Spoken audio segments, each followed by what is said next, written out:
आज का हमारा टॉपिक है इम्पैक्ट ऑफ जेट।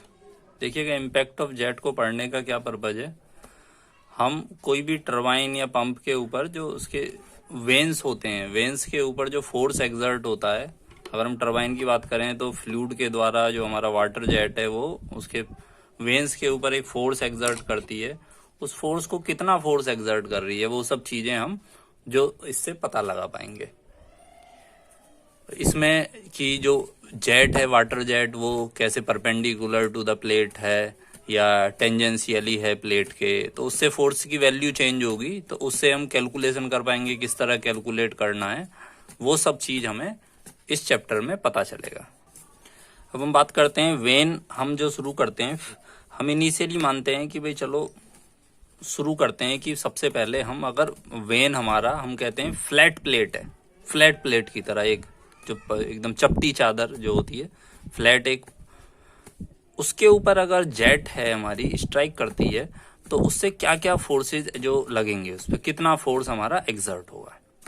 सबसे पहले हम देख लें, जैसा कि यहाँ डायग्राम में आप देख रहे हैं, ये पाइप है, पाइप के थ्रू नोजल, नोजल के थ्रू एक ये जेट है।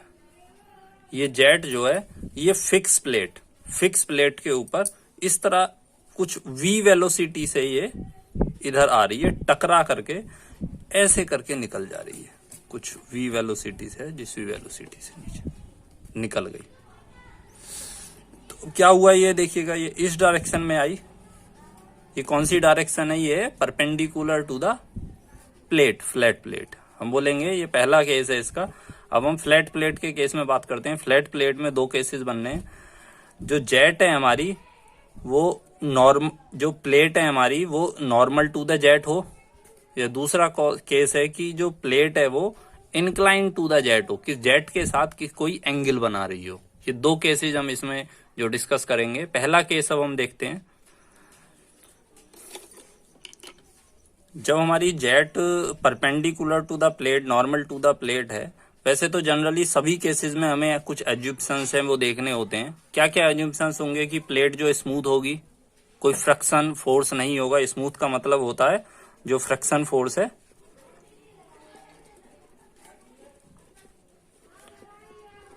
फ्रिक्शन फोर्स जीरो, या कहेंगे फ्रिक्शन लेस सरफेस होगा। No energy loss due to impact, impact जब वाटर इम्पैक्ट करेगा उसमें कोई लॉसेज नहीं होंगे एनर्जी के। यूनिफॉर्मली वेलोसिटी डिस्ट्रीब्यूशन होगा। ये इनिशियली हम एज्यूम्पशंस मानते हैं। प्रेशर जो कांस्टेंट होगा, एटमॉस्फेरिक प्रेशर, जो आसपास जो प्रेशर है वो कांस्टेंट रहेगा। ठीक है। उसके बाद हम बात करते हैं कि अगर force exerted by the jet on plate in direction of jet. हम बात करते हैं कि जेट के द्वारा प्लेट पर कितना फोर्स लगेगा जेट की डायरेक्शन में। हम माना कि F फोर्स लगेगा। F फोर्स कैसे निकलेगा, फोर्स क्या होता है, F it is equal to, हम फोर्स को निकाल सकते हैं कि rate of change of momentum. हम पढ़ते हैं कि rate of change of momentum force होता है। इसको समझने के लिए हम देख सकते हैं कि rate of change of momentum कैसे होता है। हम जानते हैं F it is equal to क्या होता है, M इंटू ए को हम लिख सकते हैं dv अपॉन dt, तो m into dv upon dt को हम dv को लिख सकते हैं v1 minus v2 upon t। ये क्या हो गया, m v1 minus m v2 t। ये mv क्या होता है, ये मोमेंटम है, चेंज इन मोमेंटम। मोमेंटम क्या होता है, mv। अब ये टाइम हो गया, तो हम बात करेंगे rate of change of momentum, किस रेट से मोमेंटम चेंज हो रहा है। अब हम बात करते हैं, हमें यहां पर जरूरत होगी जिसकी मास की। हम मास को कैसे निकालेंगे, हमें पता है मास क्या होता है। मास होता है, अगर हम करें मास पर सेकेंड,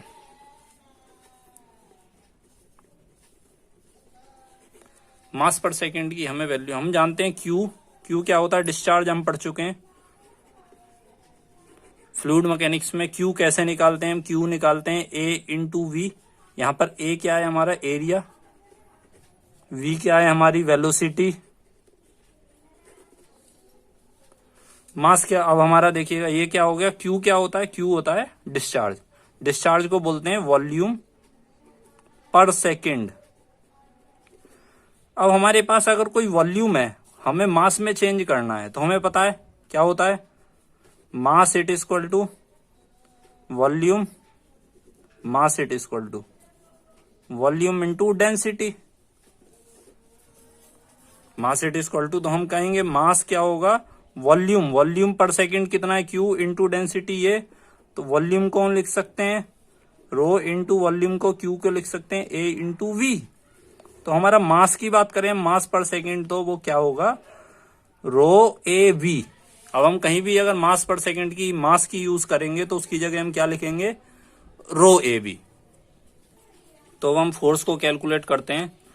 फोर्स क्या होगा, rate of change of momentum in direction of force. अब हम निकालते हैं एफ क्या होगा, rate of change of momentum, किस डायरेक्शन, किसमें, फोर्स की डायरेक्शन में जो rate of change of momentum अभी हमने देखा, F it is equal to, हम क्या करेंगे, ये क्या, mass per second into velocity before striking minus after striking. किस डायरेक्शन में, जेट की डायरेक्शन में। भाई जेट की डायरेक्शन में बिफोर स्ट्राइकिंग वेलोसिटी क्या है हमारी, V, minus after striking jet की। भाई इस डायरेक्शन में स्ट्राइक करने के बाद तो मुझे कोई वेलोसिटी दिख ही नहीं रही है भाई, इस डायरेक्शन में तो प्लेट आ गई, जो फ्लूइड है वो इस डायरेक्शन में निकल गया ऊपर की तरफ, ऊपर की तरफ कुछ वेलोसिटी है, नीचे की तरफ निकला।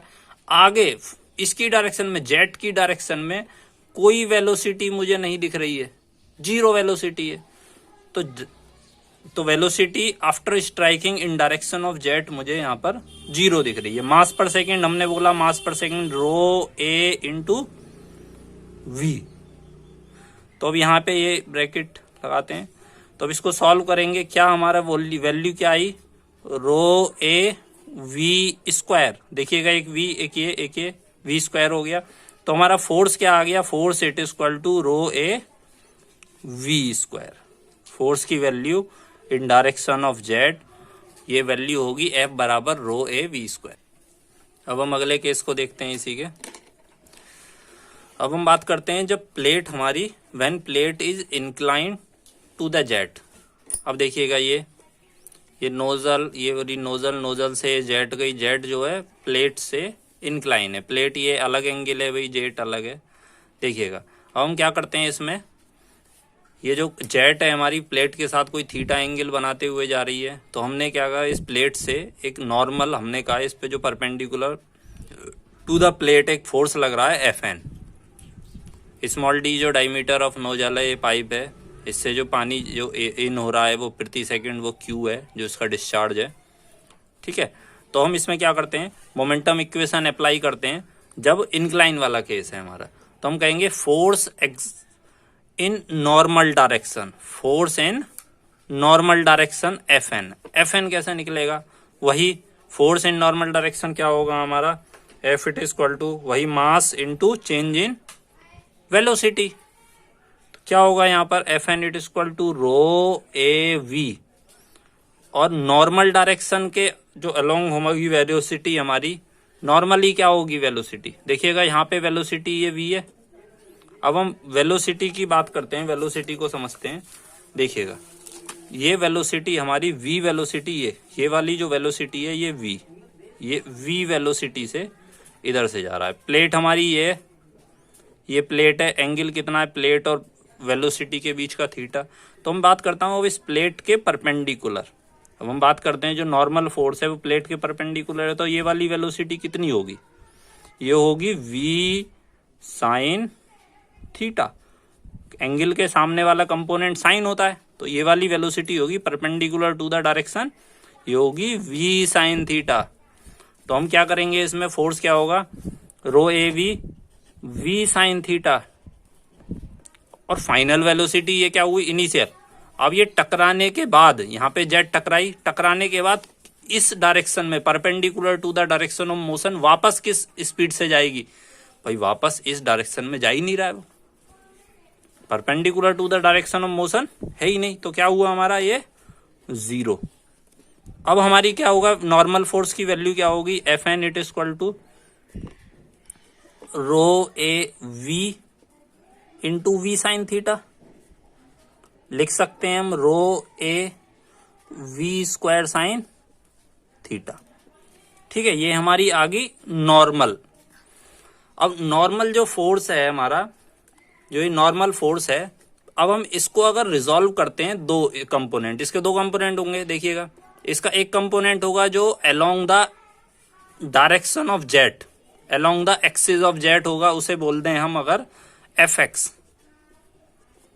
दो कंपोनेंट है, एक हो गया एफ एक्स, एफ एक्स क्या होगा along the direction of jet, ये है हमारा F N normal to the plate. एक हो गया हमारा एफ वाई, एफ वाई जो होगा वो ये क्या होगा perpendicular to the direction of jet. अगर हम एफ एक्स की वैल्यू निकालते हैं और एफ वाई की वैल्यू निकालते हैं वो क्या होंगी, हाँ तो हम देखते हैं ये वाला एंगल जो है हमारा ये थीटा होगा। अब देखें ये एफ एन है तो एफ एक्स की वैल्यू क्या होगी, एफ एक्स होगा F N sine theta. F X की वैल्यू क्या होगी हमारी, F X it is equal to F N sine theta, F N sine theta. Theta हम जानते हैं एफ एन क्या है, हमने अभी एफ एन की वैल्यू निकाली है, क्या है rho A V square sine theta into sine theta हो गया, ठीक है। ये है हमारा एफ एन, इसको करेंगे सिंप्लीफाई, क्या होगा rho A V square sine square theta, दो साइन थीटा हो गए। इसी तरह एफ वाई निकालेंगे तो एफ वाई क्या होगा एफ एन कॉस थीटा, ये क्या हो गया rho A V square sine theta into cos theta, क्या वैल्यू हो गई rho A V square sine theta cos theta. तो हमारी ये वैल्यू आ गई, हमारी जो फोर्सेस की नॉर्मल डायरेक्शन में फोर्स भी आ गया और एक्स डायरेक्शन में भी आ गया, हम जो इसका। इसके बाद अब हम आगे बात करते हैं, अब हम बात करते हैं आगे कि अगर हम टेंजेंशियली हम इसमें मोमेंट इम्पल्स लगाते हैं तो हमें क्या मिलता है। हमें कुछ रिलेशन निकालना है इसके डिस्चार्ज के केस में, हमें रेशो ऑफ डिस्चार्ज निकालना है एक तरीके से। जो Q1 और Q2 देखिएगा, इधर कुछ डिस्चार्ज है Q1, इधर कुछ डिस्चार्ज है Q2 और इधर से टोटल डिस्चार्ज क्या होगा हमें पता है कि भाई हम जानते हैं कि जो जितना जो डिस्चार्ज होगा मतलब जो वॉल्यूम पर सेकंड इन होगा वही वॉल्यूम पर सेकंड आउट होगा। ये हमने कंटिन्यूटी इक्वेशन पढ़ी है कि Q it is equal to Q1 plus Q2। अगर हम इम्पल्स मोमेंटम को टेंजेंशियली अप्लाई करते हैं तो हमें क्या मिलेगा, मिलेगा रो Q1V माइनस रो Q2V। ये हमने बात करी इस डायरेक्शन की, रो Q1V माइनस रो Q2V। अब हम बात करते हैं, ये तो एक तरीके से हो गया ये आउटपुट वाली जो मोमेंटम हो गया, जो फाइनली इस डायरेक्शन में टेंजेंशियली जो एग्जिट हो रहा है हमारा फ्लूइड उसका मोमेंटम, माइनस ही जो इनिशियली मोमेंटम, इनिशियली क्या है रो, डिस्चार्ज कितना है Q इंटू वेलोसिटी V। इसका जो ये डायरेक्शन, ये हमें किस डायरेक्शन में चले, हम टेंजेंशियल डायरेक्शन में चाहिए, तो इसका कौन सा कंपोनेंट होगा, एंगल कितना है थीटा, तो ये वाला कंपोनेंट ये होगा cos component into cos theta. हमें पता है ये क्या होगा, ये 0 होगा, क्योंकि जो मोमेंटम होता है हमारा, मोमेंटम होता है हमारा वो रिजल्टेंट फोर्स को बताता है। हमारा मतलब यहाँ पे रिजल्टेंट फोर्स 0 है तो भी क्या होगा, तो जो फोर्स है वो क्या होता है rate of change of momentum के बराबर होता है, तो हमारा ये 0 होगा। अब यहाँ से जो इक्वेशन बनती है देखिए, यहाँ से हम रो V को कॉमन ले लें तो क्या हुआ Q1 माइनस Q2 और इधर minus Q cos theta it is equal to ये 0। यहाँ पे जो rho Q rho V into rho V, हम रो V को कैंसिल कर सकते हैं, इधर 0 है, तो हमारी इक्वेशन बनी Q1 minus Q2 minus Q cos theta it is equal to 0। अब हम इसको आगे सॉल्व करें, अगर हम ये जो हमने वैल्यू लिखी है Q1 और ये इससे हम अगर इसको सॉल्व करते हैं तो हमारी क्या वैल्यू मिलेगी हमें, देखिएगा। अब हम यहाँ पे देख लेते हैं कि ये हमें पता है Q1 plus Q2 it is equal to Q, तो हमें पता है Q1 it is equal to Q minus Q2 और Q2 it is equal to Q minus Q1। अब यहाँ से Q2 और Q1 की वैल्यू अगर हम यहाँ से रख देते हैं, Q1 की वैल्यू और Q2 की वैल्यू इसमें, तो हमारी वैल्यूज क्या निकल रही हैं? हमारी वैल्यूज निकल रही हैं Q1 it is equal to Q/2 1 plus cos theta, और Q2 की वैल्यू जो निकल रही है वो निकल रही है Q/2 1 माइनस कॉस थीटा। अब हम कहेंगे कि रेशो ऑफ डिस्चार्ज की बात करें, अगर